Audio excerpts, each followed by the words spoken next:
Welcome to Integral Talks, a podcast series brought to you by Integral Advisors, where we dive into the world of compliance, risk management, and due diligence, and provide you with expert insight and analysis to help you make more informed business decisions.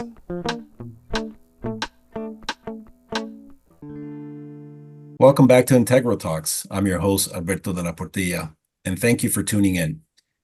Never has there been more momentum in the United States to decriminalize marijuana. According to a recent Gallup poll, 70% of adults favor legalizing marijuana. A Pew Research Center had that number at somewhere around 88%. Today, 45 states have legalized marijuana for at least medicinal purposes. 25 states are fully legal. Legal cannabis sales in the United States topped $21 billion in 2022, and forecasters have that number reaching somewhere above $37 billion in 2026. Yet pot remains a Schedule I substance in the Controlled Substances Act, the highest level of control alongside heroin and LSD. Both the DEA and the Food and Drug Administration maintain that marijuana has no federally approved medical use for treatment. And the industry includes farmers and transport people and wholesalers and dispensaries and other ancillary businesses that support this massive supply chain. And these businesses are today, many of them, forced to transact only in cash, pushing many of these to be subject to a whole host of risks, including theft. And many banks and financiers have simply refused to do business with MRBs or marijuana-related businesses as a result of the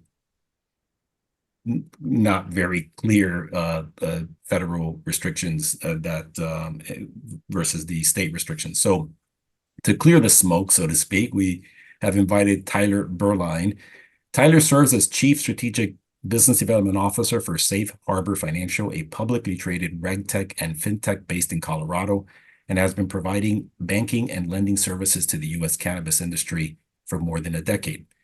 He is also an advisory board member of Marijuana Business Daily and chairman emeritus of the Banking and Financial Services Committee for the National Cannabis Industry Association. Tyler is a regular on the speaking circuit as a subject matter expert and has published countless articles on cannabis banking. Tyler, welcome to our podcast. Thank you so much for having me. It's a pleasure to be here. It's great to have you. So let's talk about that momentum that we see today over the last few months. I think the Gallup polls that I referenced earlier were from October, November, but clearly there's quite a bit of momentum, not only among Americans, but even we're seeing some of this happening in Washington today. Can you talk a little bit about just overview of where things stand today at the federal level vis-a-vis potentially efforts to decriminalize marijuana or reschedule it down from Schedule I to something less? Yeah, so there's been, to your point, there's been a ton of momentum, I would say, and that always happens in political environments, right? And we're coming up on election in November.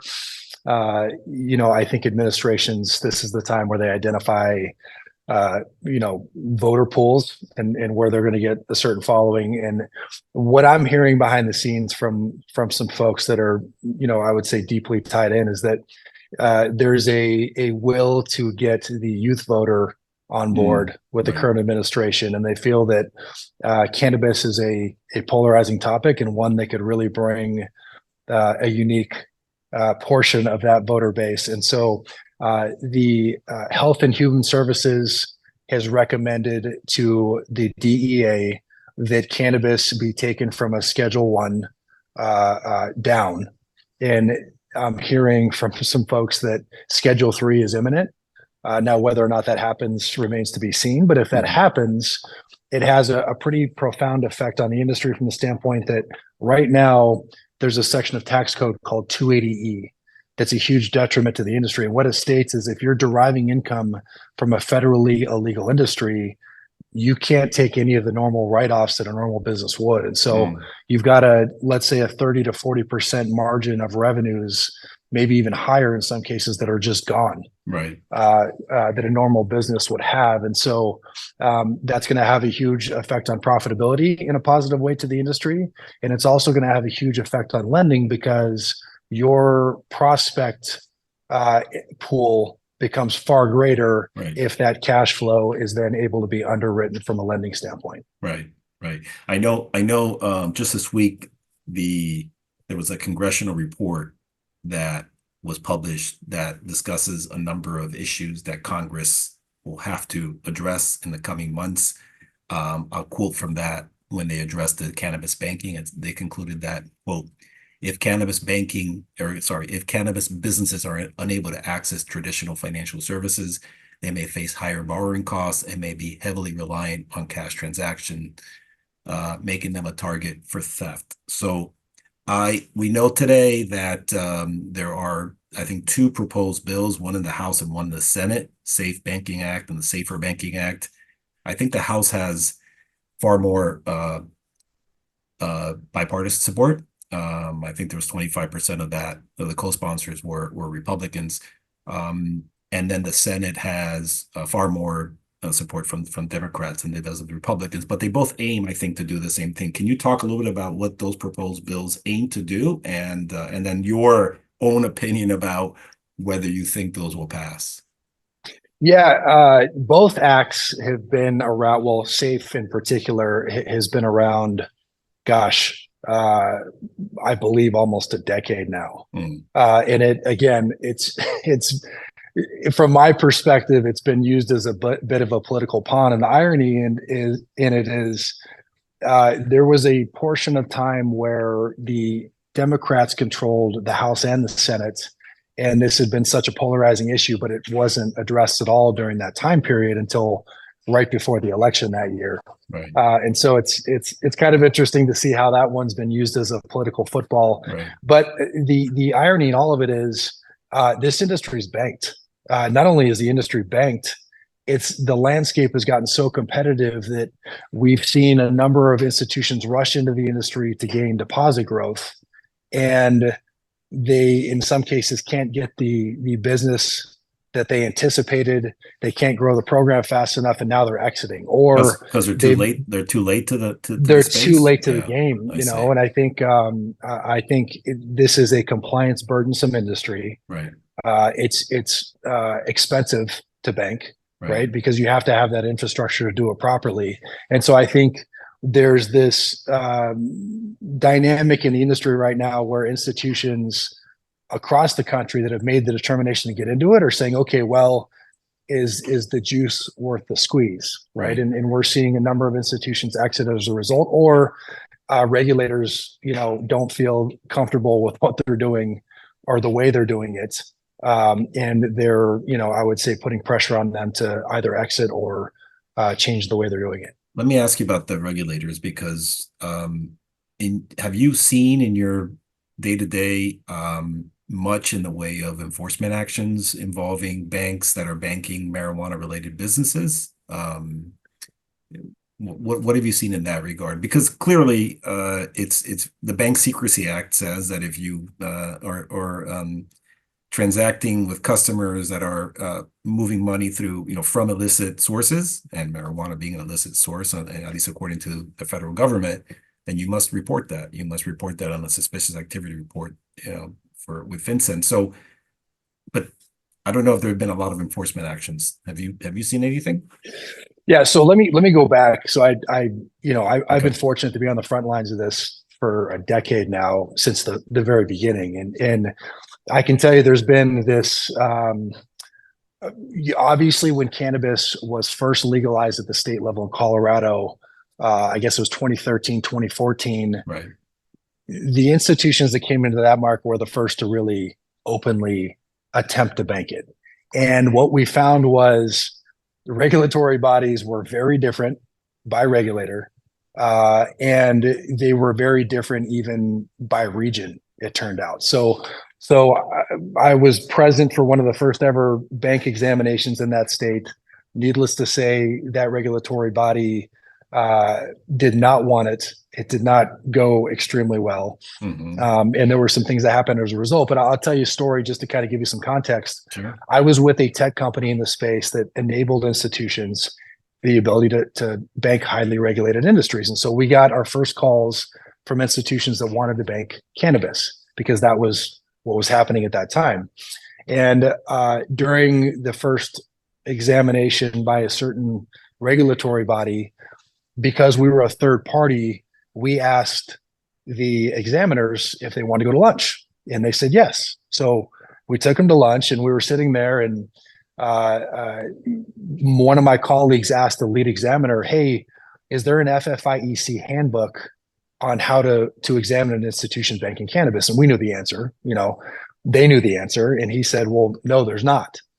And so my colleague naturally asked the question, "Well, how do you examine an institution without any guidance?" And he held his hands up and he said, "We're just winging it." That was literally his answer. And so during the course of that examination, it became apparent that they didn't understand how the state regulatory system had been set up.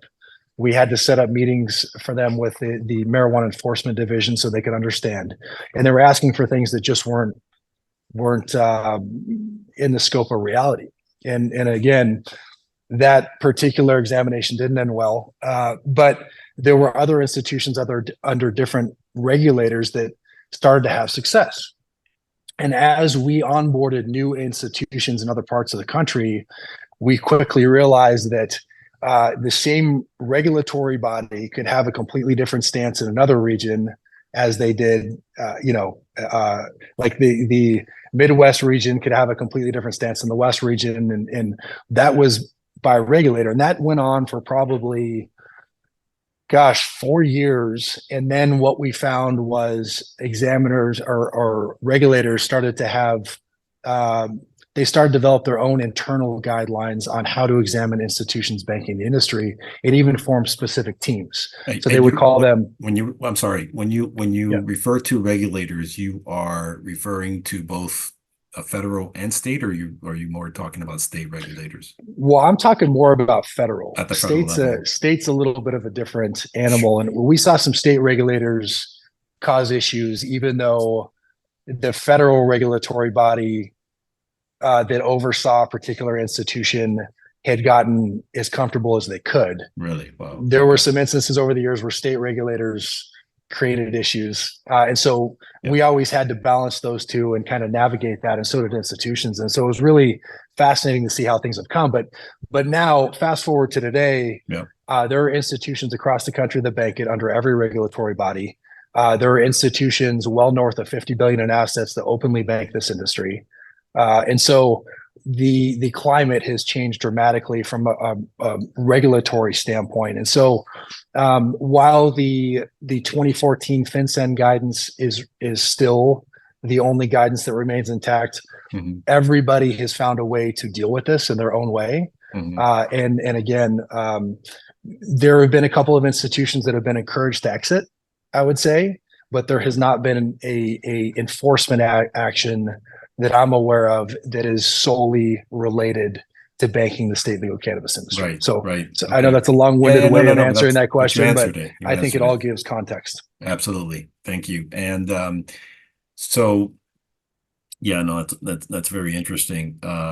And so I was reading recently in doing research for this podcast, how some large companies are lobbying on behalf of the SAFE Act to push that forward. But Bank of America was mentioned, and it was strange because Bank of America was mentioned in the context of supporting, but then Bank of America has also, and this is public, refused business to marijuana related businesses. Even so, clearly there's an interest in some of the larger institutions, and then MasterCard. So MasterCard.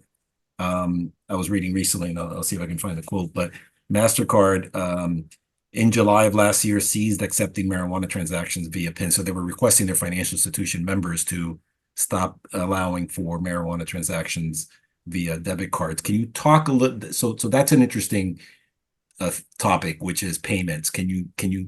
How are payments facilitated, enabled? I know, at Safe Harbor, you probably can talk quite intelligently about that, given your background. But talk a little bit about the payments and maybe some of the challenges that companies might be facing, just given, again, the situation where there doesn't seem to be a ton of clarity. They call it clarity when you speak to people in the industry that are not in this business, from Washington. So talk a little bit about the payments world.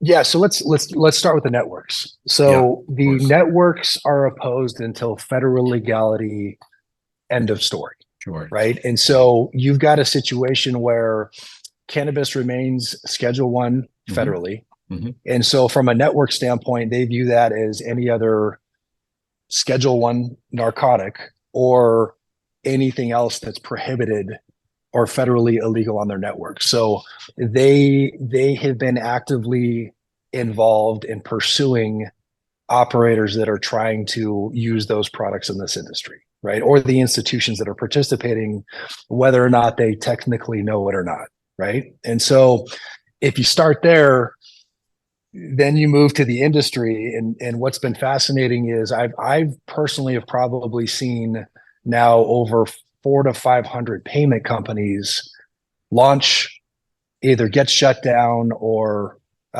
something else happens, and I've seen actors be bad actors be prosecuted in this space. Mm. There was a large company, it was very public, delivery company in California that had been using consultants to mask the fact that credit card transactions were being used for cannabis delivery in the Oh, state of California. right. They were actually prosecuted for it because at the end of the day, it's bank fraud. Right.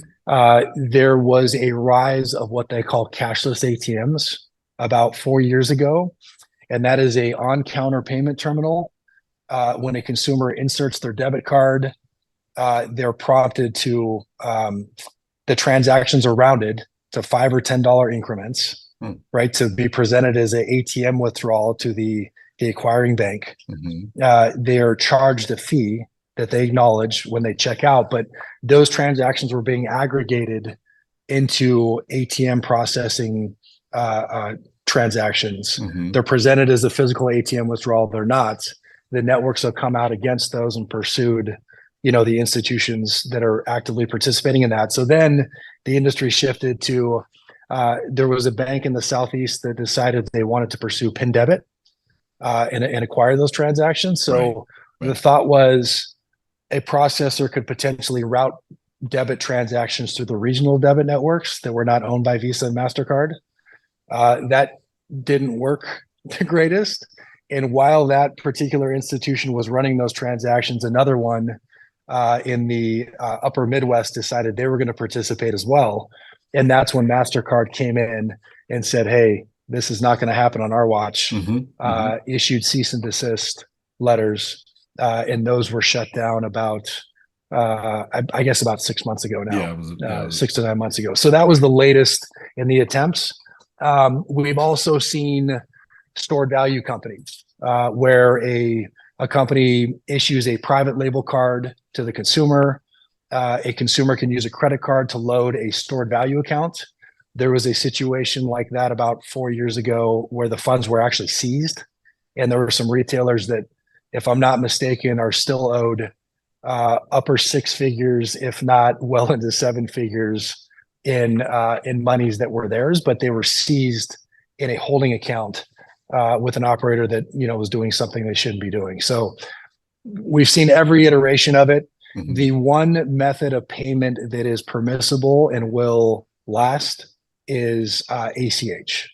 So you Okay. have a series of operator or a series of companies that there's one in particular called CanPay. It's a consumer app. A consumer enters their login credentials for their bank account. It links their bank account.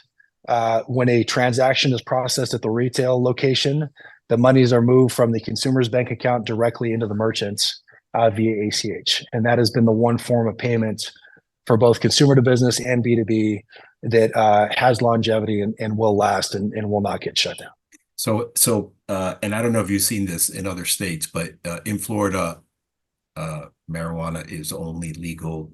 Medical marijuana it's not Correct. legal recreationally. I know that there's a petition that has enough signatures that is before the Supreme Court to have it be a ballot issue come Yep. November.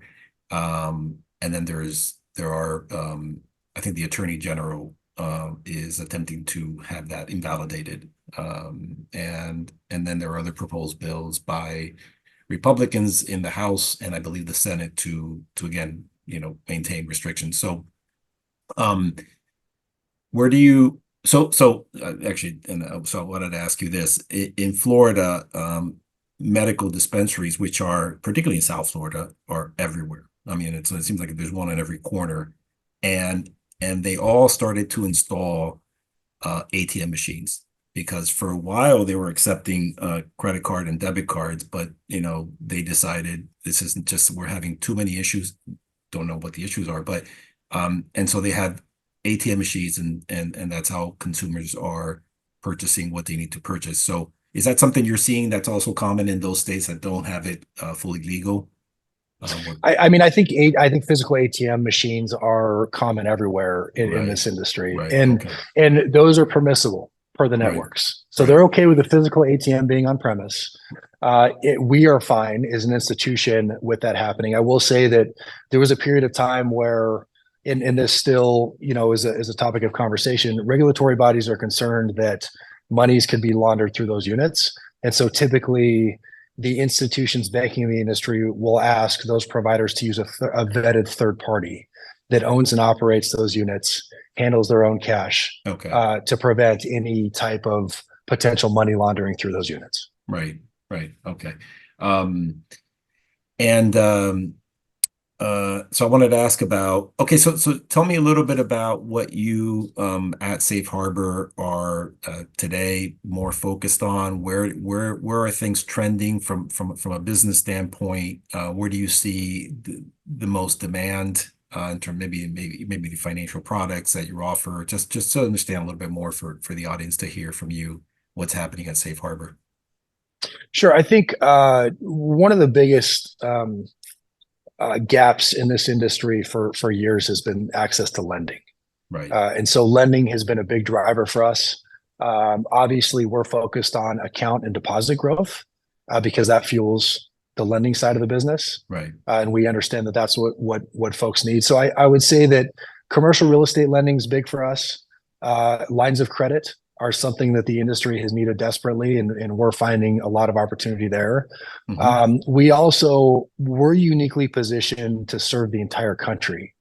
And so, for large operators that operate in multiple markets, the ability to streamline everything into one interface, to have one interaction with one institution, that's something that has been elusive to this industry, and it's a big driver for our growth. hmm, And then, I would say that with some of the examples of institutions coming into the space and having issues. I mean, Silicon Valley Bank was banking the industry, and we all know what happened there. yeah, I think the fact that we've been around so long, we've navigated this in a very unique way. Sunday Seafried is kind of viewed as the I would say the queen of cannabis banking in a way. Like she was the first to do it really in Colorado and take that risk, and has been through countless examinations. And so I think the industry knows we've been there from the beginning. They know we're going to be there in the end, and I think that comfort level has done well for us too. So, hmm, and we're always focused on whether it be automating accounting processes from a tech standpoint for these operators, or making their life easier in a myriad of different ways. We're always trying to innovate and bring the right solutions to the market based on need.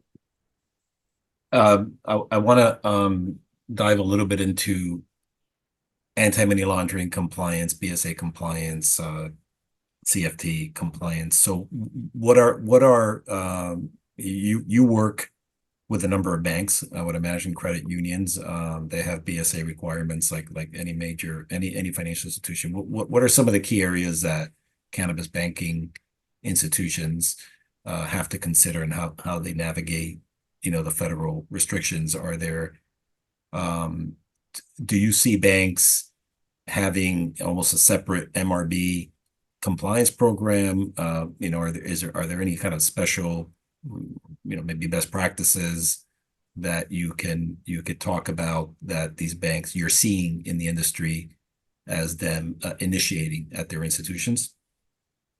Yes. So I think a few things. One, again, are you complying with the 2014 FinCEN guidance? And I would say, even though it's been rescinded, the 2014 Cole memo priorities, Okay. those were, I would say, fairly clearly laid out. I think that institutions unequivocally have to form a dedicated MRB division if they're going to bank this. This is a very unique industry, and Right. I think one of the challenges is it's unique by state, right? So no two states are the same. They're all their own, I'm going to say, planet. So you have to understand how the state rules and regs are handled at the state level. And you have to make sure that any licensee you bank in that state is complying with those individual rules and regs, which could be a complete 180 from another state. The other thing I would say is that a large part of this is driven by regulators. So I would say, in my experience with my past company, Mhm. and even today, you realize the regulatory bodies or examination teams that deal with this all have a different take on things, or a different way they want to see things, or different priorities. And so understanding those as an institution, I think, is key.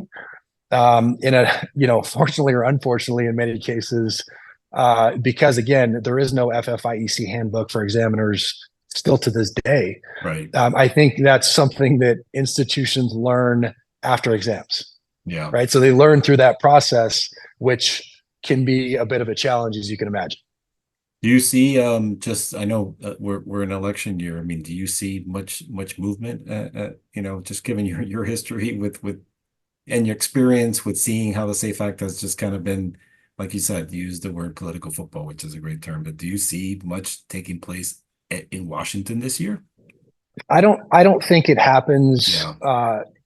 necessarily legislatively. I think the rescheduling is the best chance the industry has at progress, And that right? would And be a and game. some may That would some be may a say that Schedule 3 is not progress. mm, But anybody dealing with 280E, I would say, would say otherwise. Schedule 3 would put marijuana on par with what? Schedule 3 is, I believe, controlled pharmaceuticals. Okay. Is kind of I think steroids are part of that. So like It's in Sudafed. that realm of, Oh, maybe. I don't know. Yeah, not necessarily Sudafed, but I believe controlled pharmacy products, I believe, fall into that category. So So again, it's the Schedule 3 would go away, and if it's what is or it? 280E rather. Okay, so if it's scheduled from one or rescheduled or descheduled, I guess that's the term, to three, what sort of impact does that have on the industry? Just in general, because I mean, well, I'm I, curious. I yeah, I think from a banking standpoint, the answer is not much. Okay, It right, still remains federally legal. I think from a payment right, network standpoint, not much. not Still much, right, remains federally illegal. But again, the 280E is the biggest change, and it's a significant one. I mean, you're talking about profit margins, increasing dramatically for these businesses, and they need that cash flow. right. Okay, all right, good. All right, so we've talked about sort of best practices for the industry. We've talked quite a bit. About is there anything else you want to share in terms of what's happening in the space? I will say and I think you and I spoke about this when we talked a couple of weeks ago. I was having lunch with the president of a bank in Florida, and it's a major institution, and they are very interested in this space, but they're so fearful, of course. And then last night I went to an event. It was a fintech event where I met someone who was in the capital finance space, and they fund healthcare, the healthcare industry just across the board, and they're staying away from this space just until there's more clarity. Um, so yeah, there's still a stigma. I mean, if you go to a lot of banks today, they have in their policies and procedures a prohibited customer type, and marijuana related businesses is usually at the very top of that. Um, yeah, do you see that changing? Well, I think it has changed a lot of ways. And I'll go back again to the beginning, Yeah. and tell you kind of a funny story that I think puts it in perspective. I remember after the Colorado market launched, there was, the Pacific Northwest was kind of the really the next frontier for cannabis, Sure. right? Yep. If you go to Washington State or Oregon, I mean, those are two markets that were launching, and so with the company that I started with on the tech side, I would start attending conferences, bank and credit union conferences, to try and meet people, to try and have conversations with anybody that might be willing to talk to us about whether or not they were entertaining doing it. And nobody wanted to talk about it, right? Mm-hmm. Unless it was in a back room. And I would literally get pulled into a back room at these conferences. Right.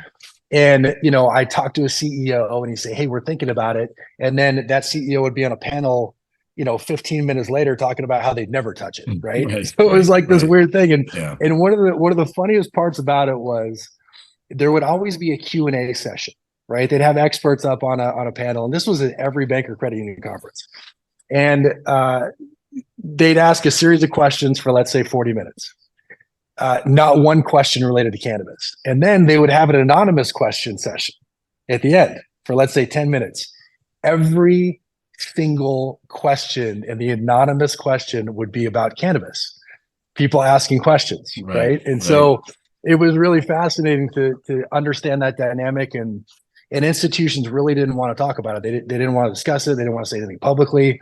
Um, and ironically, in many of those, 2 years later, we were having dedicated cannabis banking panels, Yeah. to talk about it. And so again, I would say that if you went back to 2019, 2020, there was still a banking issue.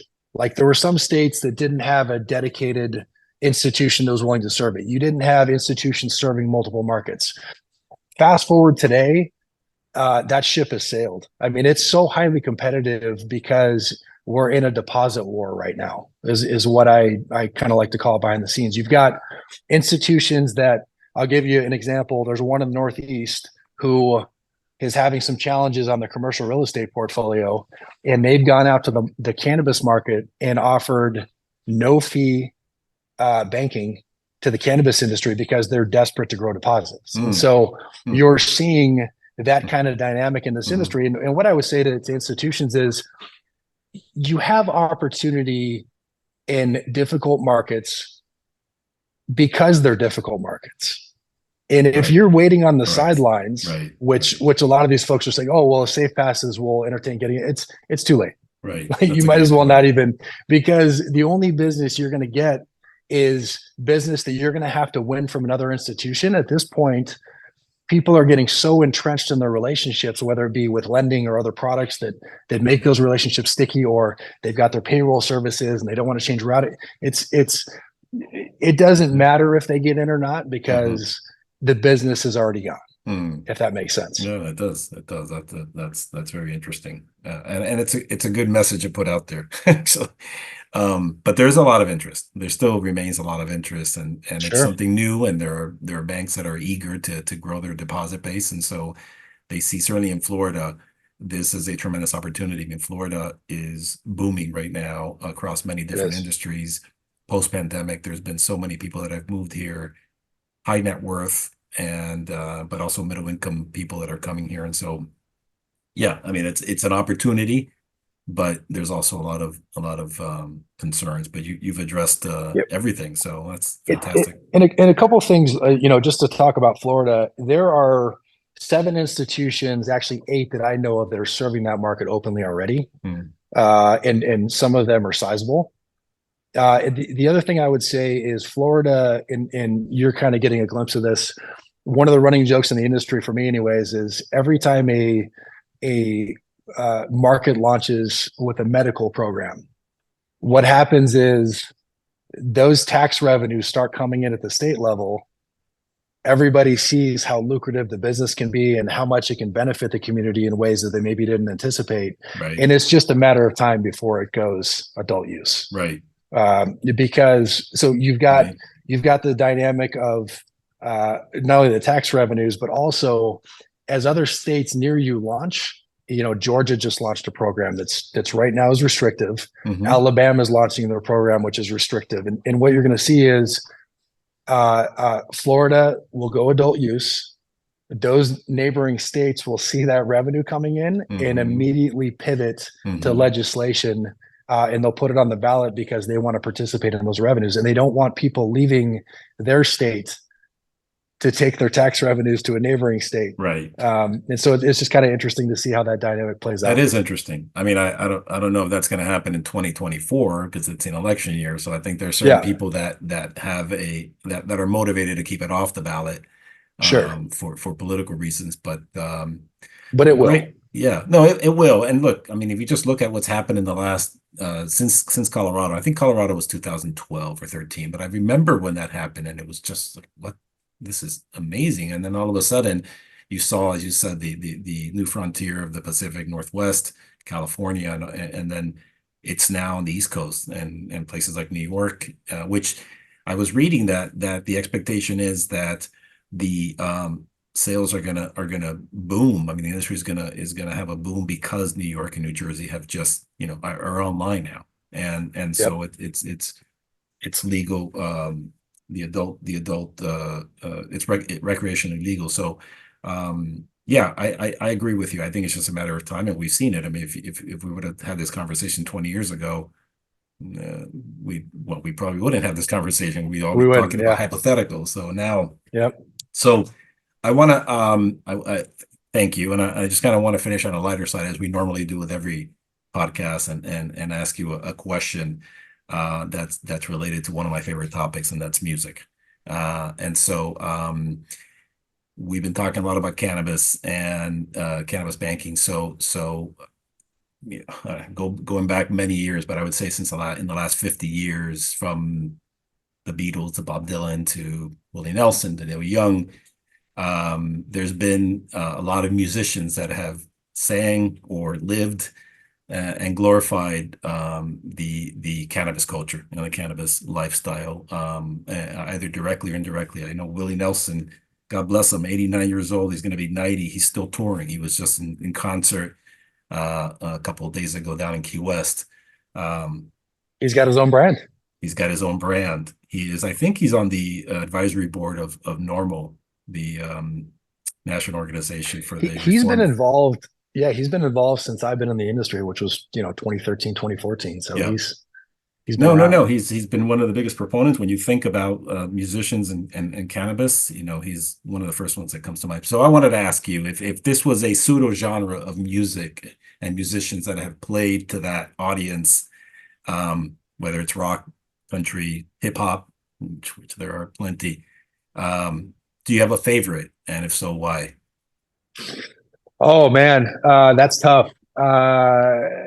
I regardless of genre, a great song is a great song, right? And a great Sure. musician is a great musician. And I think that I've been fortunate to be able to deal with people around certain groups. And I would say, and I went to school in Northern California, like in the Oakland area. Okay. So I would say the California rap group is one that I just grew up around, and that was Right. something that was always part of that. But then I've also gotten to know a great deal of folks associated with Willie Nelson, and then also the Marley family. Right. And I think that reggae culture is so tied in with this culture that I think Yes. that's one that really stands out for me, anyways. Do you have a And his music is just it's timeless. I yeah? mean, you can't not feel a certain way when you're listening to a Bob Marley song. Yeah. Anyone in particular jump out to you? Any favorite of Bob's? Sort of Oh gosh, so many. there's so many. I don't even know. Yeah, there'd be a catalog. It's interesting It, because there's a movie now on Marty's life, and yep. so he's still as prevalent today as he was in the 70s and 80s, and then you mentioned California, Northern California. So I guess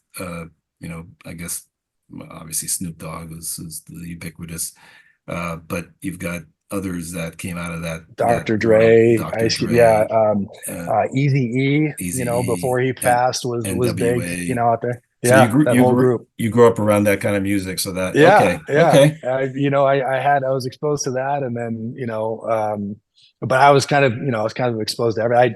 I grew up in Arizona, moved to California for school, and then I played baseball on the East Coast, so I moved to New York right. from there. So I kind of got exposed to East Coast and very West Coast. different cultures, and yeah, in a short time. So it was phenomenal. It was great. Good. I really and then Sean Combs Puffy. tried to get into the industry, Yeah. but that deal fell apart. So I would assume you're probably going to see him at some point Yeah. get into the space. For those who are watching and don't know who Sean Combs is, that's Puff Daddy or P. Diddy or Correct. any Yeah. number of aliases that he's Yeah. used in the last many years. And then one of the great bands, which I actually saw them on an NPR Tiny Desk concert, which was really unusual, was Cypress Hill. And Cypress Hill Yeah. is very That's another much one. Cypress Hill was He's a got lot of a their really music was successful yeah piece in this place in this industry. huge, and in fact I think that their entire kind of lifestyle and culture, they were all about this, and they were very successful and continue to perform. I know that they've been I think they just celebrated some major anniversary, so they were invited by NPR to appear in their docu-series called Tiny Desk Concert, which is a small little room, a studio, and then they just perform acoustically their music. It was really Oh, cool. impressive. Yeah, yeah. Oh, cool. That's great. So Tyler, so thank you. Appreciate your time. I want to thank our viewers and listeners. If this is your first time checking our podcast, please, I invite you to subscribe. Stay tuned for our next episode of Integral Talks, where we aim to deliver fresh and engaging and insightful conversations with thought leaders in the industry of risk and compliance. So, Tyler, with that, I appreciate your time and thanks for all the intel and information on this very important topic. We'll be watching what's happening in Washington, and anyway, thank you, listeners. Tyler, I appreciate it. Have a great Yeah. day. Thanks again. Pleasure.